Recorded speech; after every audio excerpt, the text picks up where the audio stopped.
গতকাল পরিবর্তন সভা ছিল বিজেপির। রাজারহাট গোপালপুরের ১১ নম্বর ওয়ার্ডে বিজেপির পরিবর্তন সভাতে ছিল উপচে পড়া ভিড়। লড়বে যুবক স্বার্থে বিজেপি লড়বে। বন্দে মাতরম।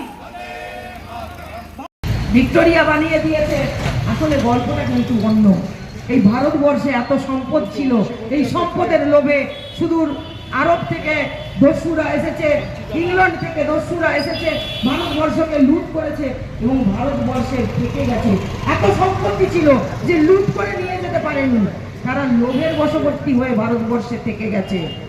সেই ইতিহাস যখন পরবর্তীতে আমরা জানতে পেরেছি, তখন সেই ভারতবর্ষের পুনর্গঠনের জন্য একটা সংগঠন তৈরি হয়েছিল, সেটা হচ্ছে আরএসএস। এবং আরএসএসের হাত ধরে যে রাজনৈতিক সংগঠন তৈরি হয়েছে ভারতীয় জনতা পার্টি। ভারতীয় জনতা পার্টির একটাই লক্ষ্য, ভারতকে পুনর্গঠন করা। সৌভাগ্য আমাদের অটল বিহারী বাজপেয়ীর হাত ধরে সেই দিদি, কেএনএসজি মণ্ডলে মণ্ডলে পরিবর্তন সভা হচ্ছে, কি বলবেন?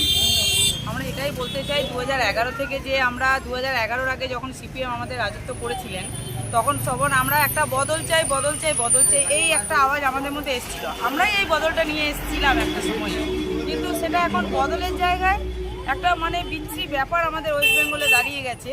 সব কিছু বন্ধ, চাকরি বন্ধ, চাকরি চুরি, কয়লা চুরি, এইগুলো থেকে আমরা নতুন করে আরেকটা পরিবর্তন আনতে চাই। সেই পরিবর্তন নতুন করে আনার জন্যই আমরা বিজেপিকে আনতে চাই পশ্চিমবাংলায়।